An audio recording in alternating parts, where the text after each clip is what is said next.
Je ne suis pas en situation de handicap, mais est-ce que je peux quand même m'investir dans le mouvement handisport? S'investir au sein du mouvement handisport, ce n'est pas réservé uniquement aux personnes en situation de handicap. À la fois en tant que bénévole, à la fois en tant qu'entraîneur.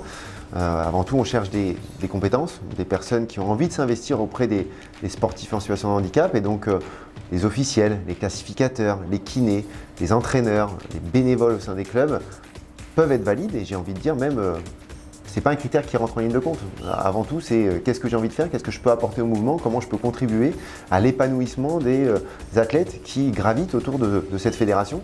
Et donc, à ce titre, être en situation de handicap ou pas, peu importe. Donc, non, la fédération handisport construit des projets pour les personnes en situation de handicap, mais toutes les personnes valides et qui se reconnaissent, qui se retrouvent dans les projets de cette fédération sont les bienvenus. Quels sont les différents profils de personnes valides que nous retrouvons chez Handisport?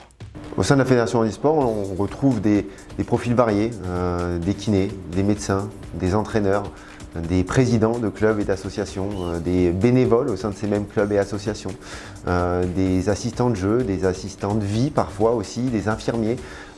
Les profils sont multiples et variés. Il y a même parfois des chercheurs qui viennent accompagner sur les projets de performance, des analyses vidéo, des nutritionnistes, des préparateurs mentaux. Enfin voilà, c'est finalement toutes les composantes qui permettent à une fédération de mettre en œuvre son projet, qui sont présents au sein de la fédération et aux côtés de la fédération pour aider celle-ci à mettre en place son projet fédéral et accompagner au mieux les personnes en situation de handicap.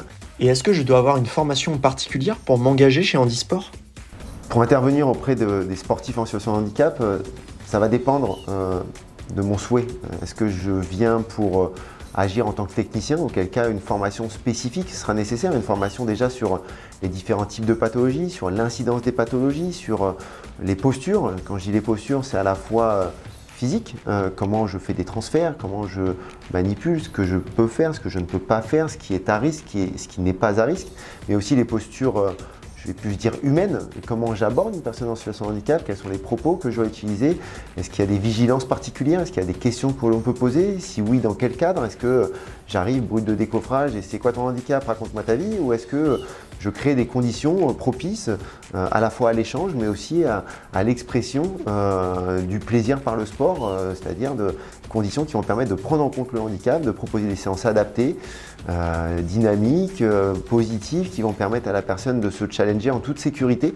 Et derrière le mot challenger, c'est prendre du plaisir, chercher ses limites, chercher à conquérir aussi parfois son autonomie grâce au sport. Et donc une formation est toujours la bienvenue et j'ai même envie de dire que c'est un prérequis quand on veut apporter une compétence technique à une personne en situation de handicap.